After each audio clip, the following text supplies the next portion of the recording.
खूप मेहनत केली त्यांनी. 3 पानाचं आहे, खूपच मोठं आहे. ते शेवटपर्यंत पाठपुरावा करणार आहे. पान 3 आहे. नाही, 1.5 पान आहे, 1.5 पान आहे. नाही 3 पान आहेत.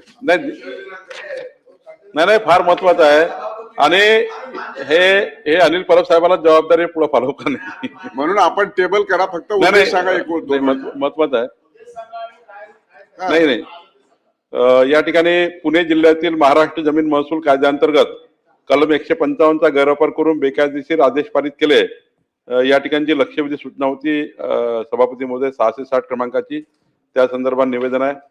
सभापती महोदय, पुणे जिल्ह्यामध्ये महाराष्ट्र जमीन महसूल संहिता 1966 चे कलम 155, 182, 220 आणि 257 मधील तरतुदीचा जो गैरवापर केला आहे, त्या गैरवापराबद्दल या ठिकाणी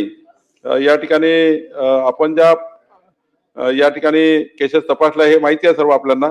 फक्त याच्यामध्ये एक आहे की बेकायदेशीर आदेशाचं जे पुनर्निरीक्षण करायचं आहे, याच्यामध्ये काय होईल अनिल परब साहेब, या लक्षवेधीने कमीत कमी माझा अंदाज आहे की पुण्यामध्ये जवळपास आपण सांगितलं की 38,027 प्रकरण आम्ही तपासले. सरकारने ही बाब आहे ना या ठिकाणी स्वतः टेक ओव्हर केली होती, कुणाची तक्रार नव्हती. पण आमच्या लक्षात आलं की अशी गडबड चालू आहे, आणि अशी गडबड चालू आहे आम्हाला जेव्हा माहिती पडलं ते म्हणून ती लक्षात आली होती. आपण त्याला पुढे नेला, आपलं धन्यवाद. पण यामध्ये चांगलं काय आहे की 38,000 प्रकरण तर पुणे विभागाचे आहे. आता नाशिक विभागात किती आहे, संभाजीनगरमध्ये किती आहे, नागपूरमध्ये किती आहे, आणि कोकणामध्ये 70 सारखंच आहे, 155 आणि 70 कोकण प्रदेशामध्ये. या दोन्हीमध्ये आपण काय करतोय की आता जशी आपण पुण्यामध्ये चौकशी केली तशी पूर्ण महाराष्ट्राची आता चौकशी याची सुरू केलेली आहे. आणि पुढच्या 3 महिन्यात जसं विभागीय आयुक्त पुणेने चौकशी केली, विभागीय आयुक्त नाशिकने पुण्याची केली, आपण तिकडले विभागीय आयुक्त तिकडे आणले, क्रॉस केले, तसं महाराष्ट्रामध्ये आपण सर्व याच्या 155च्या आणि इतर कलमाच्या तरतुदीच्या त्या ठिकाणी भंग केला आणि चुकीचं केला आहे. तर या ठिकाणी पुढच्या 6 महिन्यामध्ये राज्यातले सर्व प्रकरण हे शोधायचे आणि जसं तसं करून द्यायचं, लोकांचं पुनर्निरीक्षण करायचं. आणि पुनर्निरीक्षण करण्याकरता जर तहसीलदारने चूक केली आहे ती प्रांताला, एचडीओला ते अधिकार आहेत, एचडीओ कडनं ह्या झालेल्या चुका दुरुस्त करण्याकरता राज्यस्तरीय एक मोहीम या ठिकाणी करण्याचा शासनाने निर्णय घेतला. त्या लक्षवेधीमुळे झाला आहे आणि त्यामुळे खऱ्या अर्थाने एक मोठं काम या ठिकाणी होईल. जमिनी लोकांच्या परत मिळतील, लोकांचे हक्क डावले गेले ते त्यांना वापस मिळतील आणि एक राज्याचं एक मोठं हिताचं काम या ठिकाणी होईल. दुसरं, राज्यातील इतर विभागाची तपासणीबद्दल मी सांगितलं आहे की पुढच्या 6 महिन्यामध्ये तोही अहवाल मी सभागृहात ठेवणार आहे. किती प्रकरण आढळले, काय कुठं आढळलं, सर्व ठेवणार आहे. आणि त्यामुळं 6 महिन्यामध्ये राज्य आम्ही पूर्ण तपासू. दुसरं, महाराष्ट्र जमीन महसूल अधिनियमात दुरुस्ती, कलम 155 चा गैरवापर टाळण्यासाठी कायद्यामध्ये उचित फेरबदल करणे आवश्यक आहे. ते आता पुढच्या अधिवेशनामध्ये येतो आम्ही, आणि 155 मध्ये गडबड ज्या सुरू आहे त्या पुन्हा होणार नाही याची काळजी घेण्याकरता आम्ही सभागृहामध्ये पुन्हा येऊ. तिसरं, पुणे जिल्ह्यातील दोषी अधिकारी कर्मचारी यांच्या विरुद्ध शिस्तभंगाची कारवाई यामध्ये असं आहे की ज्या 424 अनियमितता या ठिकाणी आढळलेल्या आहे त्यामध्ये अति गंभीर, ब गंभीर, क किरकोळ अशा 3 प्रकरणाची वर्गवारी केली आहे. आणि यामध्ये अति गंभीर वर्गवारी 13 प्रकरण आहे, ब गंभीर मध्ये 247 प्रकरण आहे आणि क किरकोळ वर्गवारीमध्ये 164. असे 424 प्रकरणामध्ये बेकायदेशीर कार्यपद्धतीचा अवलंब करून आदेश पारित करण्यात आल्याचे दिसून आलेले आहेत.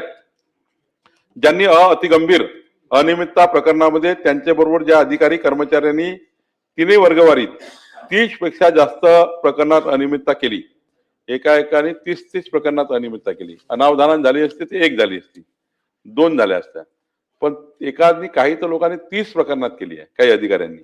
त्यामुळं अशा अधिकाऱ्यावर या ठिकाणी जे अनियमिततेला जबाबदार पकडून महाराष्ट्र नागरी सेवा शिस्त व अपील नियम 1989 मधील नियम 8 नुसार व क किरकोळ प्रकरणी नियम 10 नुसार त्याची विभागीय चौकशी आपल्याला करायची आहे. पण यामध्ये खऱ्या अर्थाने एक आता जी शिफारशी केल्या आहे की कुठल्या मध्ये काय कारवाई करायची, फौजदारी आणि त्या ठिकाणी निलंबन किंवा पुढच्या 3 महिन्यात विभागीय चौकशी करून त्यांना त्या अधिकाऱ्यांना पुढची शास्ती करणे वगैरे.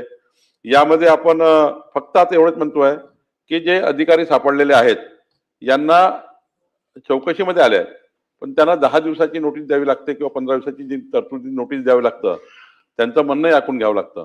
त्यामुळं एक 15 दिवसाची नोटीस आम्ही यांना देणार आहे आणि 15 दिवसाच्या नोटीसचे उत्तर आल्यानंतर आणि त्यानंतर मात्र मग अति गंभीरला या ठिकाणी काही ठिकाणी गुन्हे दाखल करणे, गंभीरला त्या ठिकाणी निलंबित करणे आणि पुढची विभागीय चौकशी करणे, आणि तिसरं म्हणजे फौजदारी करताना मात्र विधी व न्याय विभागाचं मत घ्यावं लागेल, कारण फौजदारी करायची आहे आणि या ठिकाणी त्यांचं मत घेऊन करायची, म्हणजे त्यांना नोटीस देऊन त्यांचं मत ऐकून घ्यायचं आणि मग त्या ठिकाणी विधी व न्याय विभागाचं त्या ठिकाणी मत घ्यायचं आहे. आणि त्यामुळं मला असं वाटतं की अ, ब, क ही जी कॅटेगरी आम्ही तयार केली आहे, या तीनही कॅटेगरीच्या अधिकाऱ्यावर या ठिकाणी नियमाप्रमाणे जी चौकशी आणि जी त्या ठिकाणी कारवाई आहे ती संपूर्ण कारवाई पुढच्या 15 दिवसांनी, म्हणजे आज नोटीस दिल्यानंतर 15 दिवसात खुलासा घेतल्यानंतर ज्यांना फौजदारी करायची आहे त्यांना विधी व न्याय करू आणि ज्यांना डायरेक्ट निलंबित करून विभागीय चौकशी करायची आहे, काहींना तर विभागाच्या बाहेर काढावं लागणार आहे, पुणे विभागाच्या बाहेर बदल्या करावं लागणार, इतकी गंभीर आहे काही काही लोक. त्यामुळे ही सर्व कारवाई पुढच्या 15 दिवसानंतर आपल्याला ह्या कारवाईला आम्ही समोर जाऊ. दृष्टिकोनातना प्रचंड मोठा जे मंत्री महोदयांनीच या सभागृहात सांगितलं की महसूल विभागातला आतापर्यंतचा इतिहासातला महाघोटाळा, असं त्याचं टायटल दुसऱ्या दिवशी सगळ्या वृत्तपत्रामध्ये आलं. आणि मंत्री महोदयांचा उद्देश खूप चांगला आहे की ज्या लोकांनी गंभीर गुन्हे केले त्यांना शिक्षा झालीच पाहिजे. मी समजू शकतो natural justice, due process of law हे सगळं फॉलो झालं पाहिजे, परंतु अति गंभीर जे लोक आहेत, जी 13 प्रकरण आहेत आणि दुसरे गंभीर, तुम्हाला त्यांचा शोकॉज देताना शोकॉज विथ सस्पेन्शन तुम्ही देऊ शकता, असं काही कायदा नाहीये. शोकॉज विथ सस्पेन्शन होतं, सस्पेंड करून तुम्हाला शोकॉज मध्येच तुम्हाला सस्पेंड करता येतं, हे तुमच्या नियमामध्ये आहे. तुम्ही आता त्यांना 15 दिवसाची नोटीस दिली, 15 दिवसात ते कोर्टात जाणार, त्यांच्या युनियन सगळ्या भानगडी करणार. त्याच्यामुळे तुमचा उद्देश जो आहे शिक्षा करायचा, तुम्ही जर शिक्षेच्या बाबतीत थोडी जरी ढिलाई दाखवली तर हे लोक सगळे पुन्हा डोकं वर काढणार. म्हणून माझी आपल्याकडे अतिशय स्पष्ट मागणी आहे की याच्यातले अतिगंभीर विभागातले लोक आहेत, जे तुम्ही म्हणताय की त्यांना बाहेर पाठवायला लागणार आहेत, तुमचा अधिकार आहे ट्रान्सफर, अशा गंभीर प्रकरणात ट्रान्सफर करणं तुमचा अधिकार आहे. आपण त्यांना पाठवा बाहेर, विथ सस्पेन्शन बाहेर पाठवा, सस्पेंड करून टाका त्यांना आणि त्यांची चौकशी करा आणि त्यांच्याकडे सस्पेंड करतानाच एक्सप्लेनेशन मागा तुम्ही त्यांच्याकडे, कारण तुम्हाला due process of law, natural justice, कारण मला माहिती नाही तर मॅटमध्ये त्यांना स्टे मिळणार, पण तो मिळू नये म्हणून, पण किमान शासनाची दहशत किंवा शासनाचा दरारा दाखवण्यासाठी आज आपण मान्य केलेल्या गोष्टीवरती का कारवाई करू नये आणि मंत्री महोदयांनी ती करावी अशी माझी मंत्री महोदयांकडनं अपेक्षा आहे.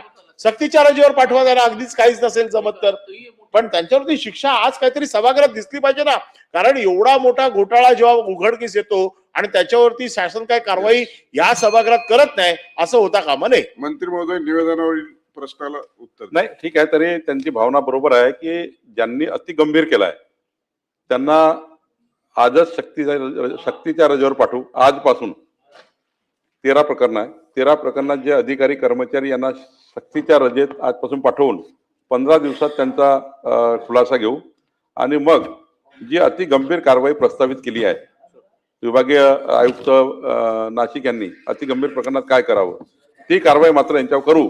फक्त 15 दिवसाची नोटीस त्यांना देऊ, आजपासून त्यांना सक्तीच्या रजेवर पाठवण्याचा निर्णय होईल. त्यामुळं फक्त नैसर्गिक न्याय द्यायचा आहे, निर्णय नैसर्गिक न्याय देऊ.